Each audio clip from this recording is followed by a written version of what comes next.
The Alchemy of Resilience: How Black Women Entrepreneurs Are Redefining Success. Good evening, everyone. Thank you for joining us for this special exploration of entrepreneurial transformation. Today, I'm honored to share profound insights from my recent deep dive conversation with Christina Robinson, a visionary researcher whose groundbreaking work have been documenting the extraordinary journey of Black women entrepreneurs across America. Christina isn't just collecting data, she's capturing a revolution. Her meticulous research has uncovered patterns that challenge everything we thought we knew about entrepreneurship, resilience, and collective progress. What makes Christina's work so revolutionary is that she's not just illuminating disparities, though that alone would be valuable. She's revealing how Black women are fundamentally transforming the entrepreneurial landscape through what I call the alchemy of resilience. Christina has spent the last decade in communities across America, recording stories, gathering data, and witnessing firsthand how Black women entrepreneurs are creating entirely new models of success that could reshape our understanding of business itself. What if I told you that the most powerful force in business today isn't venture capital? It isn't cutting edge technology. It isn't even market disruption. What if the most transformative business innovation happening right now is actually community? This is the counterintuitive truth Christina Robinson's research has revealed. While we've been taught that entrepreneurship is a solitary journey, the lone visionary battling against all odds, Black women entrepreneurs are quietly rewriting that narrative. They're demonstrating that true innovation happens not in isolation, but in connection. Let me share something surprising with you. We typically frame conversations about Black women in entrepreneurship around overcoming adversity. We talk about the barriers, the challenges, the uphill battles, and those conversations are important, but they're incomplete. What Christina's research reveals is far more revolutionary. Black women aren't just surviving in entrepreneurship, they're driving systemic change and outpacing market growth, despite facing persistent funding disparities and structural barriers. Their resilience has evolved beyond mere survival into strategic reinvention, transforming barriers into platforms for broader community advancement. This isn't just inspiring, it's instructive. Consider what happened at the Women's Business Enterprise National Council Conference in New Orleans in 2025. Hundreds of woman owned businesses gathered amid record breaking growth rates. The challenges they faced were substantial. Women received approval for only 45% of loan requests compared to men's 55%, with higher denial rates as well. But what happened next defies conventional business wisdom. Instead of competing more fiercely for limited resources, these entrepreneurs, many of them Black women, collaborated. They developed innovative peer to peer mentoring programs. They pooled resources to access capital collectively. They leveraged conference networking opportunities, not just for individual gain, but for collective advancement. The results? Average revenues among Black woman owned firms rose by over 32%, with expanded market access through shared vendor contracts. Many attendees who had previously struggled alone found strength in community driven models. Regional business alliances formed. Several members secured major supply chain contracts post conference. This wasn't just a conference, it was a revolution in how we think about business success. Now, traditional economics would suggest this makes no sense. In a resource constrained environment, the rational response is to compete harder, to secure your own position first. But these entrepreneurs were doing something different, something that challenges our fundamental assumptions about how business works. They were practicing what I call transformative resilience, turning personal survival skills into community advancement tools. This pattern isn't isolated. Christina's research consistently shows that Black women entrepreneurs are catalysts for collective progress, not only advancing their own businesses, but creating support systems that uplift others within their communities. Let's look at another powerful example that Christina documented. Analysis from UBS Global highlights female founders struggle with accessing capital globally, with an even starker gap for women of color. Female led startups consistently receive less venture capital than male led counterparts. Fewer than one third of angel investors were female. Only 4% of venture capital general partners were Black. The conventional wisdom would suggest these founders were doomed to struggle or fail. But something remarkable happened instead. Some founders pivoted toward alternative financing, such as crowdfunding or forming investment collectives focused specifically on BIPOC founders. Several high growth startups founded by Black women achieved profitability without traditional VC backing, and some reported exit rates exceeding sector averages among their VC backed peers. These founders cited experiences navigating bias during fundraising rounds as catalysts for seeking alternative pathways to scale their ventures. They launched successful investment clubs targeting underrepresented demographics.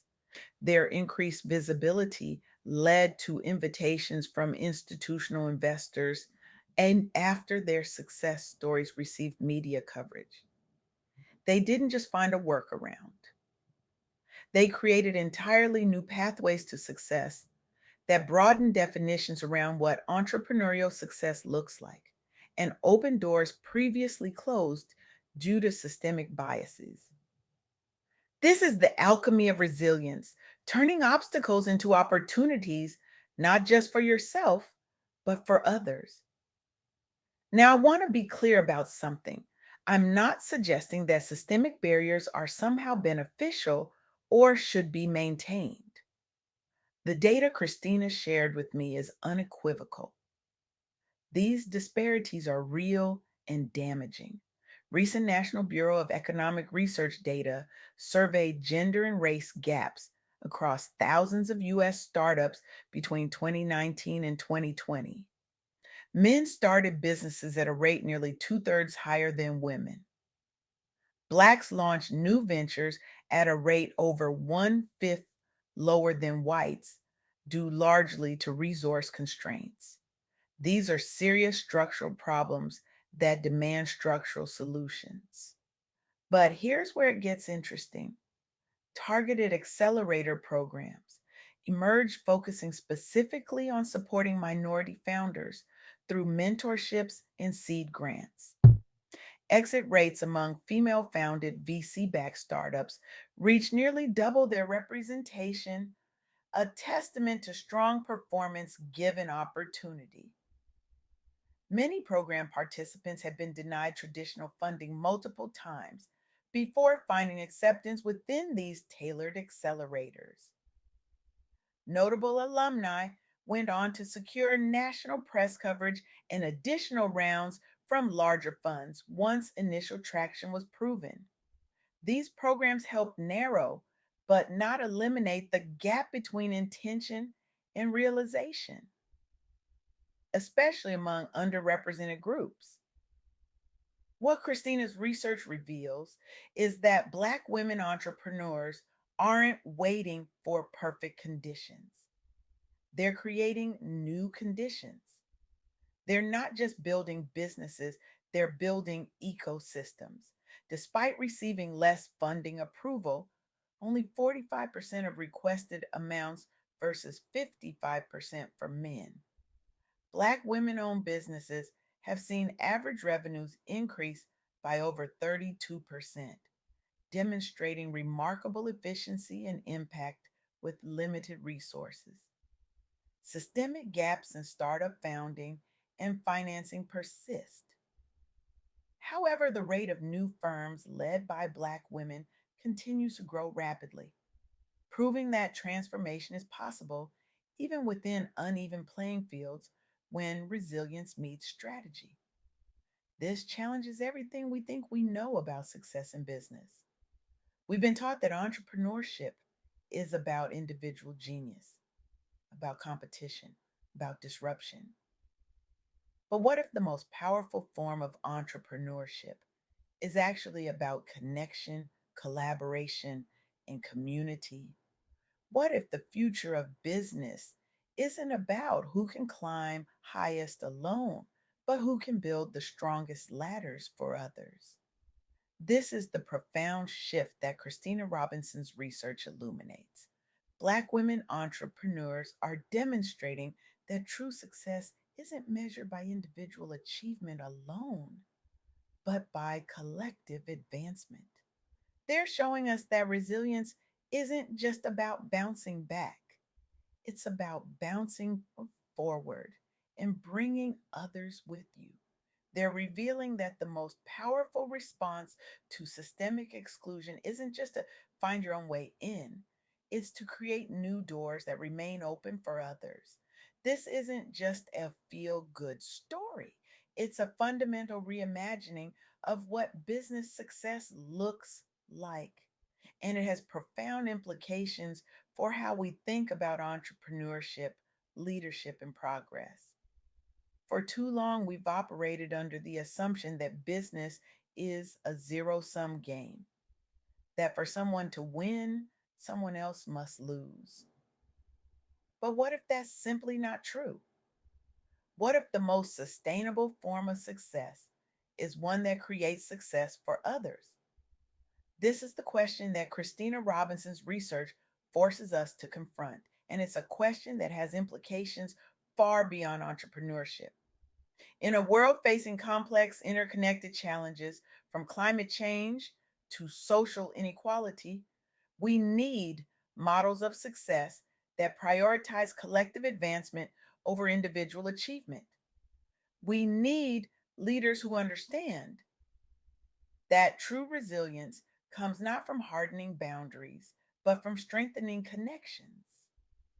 Black women entrepreneurs are pioneering these models. They're demonstrating what's possible when we redefine success not as climbing over others, but as climbing with others. So I stand before you today with an urgent question. What if everything we've been taught about success is wrong? What if the path to true innovation, to sustainable growth, to meaningful impact isn't through competition, but through collaboration? What if the future belongs not to those who can accumulate the most resources, but to those who can connect the most people? This isn't abstract philosophy. It's happening right now in communities across America, led by Black women entrepreneurs who are transforming how business works. The question isn't whether this transformation is happening. The question is whether we're paying attention and whether we're ready to learn. I challenge you today to examine your own definition of success. Is it measured only in individual achievement? Or does it include how many others you've lifted as you've risen? I challenge you to look at your own business practices. Are you building walls or bridges? Are you accumulating resources or connecting communities? And I challenge you to ask yourself, how can I contribute, not just personally succeed, to building an ecosystem where every barrier I overcome becomes a bridge for someone else? What step will I take this week toward amplifying another entrepreneur's journey? Because in the end, the true alchemy of resilience isn't just turning pain into power, it's turning individual power into collective progress. And that may be the most important business innovation of our time.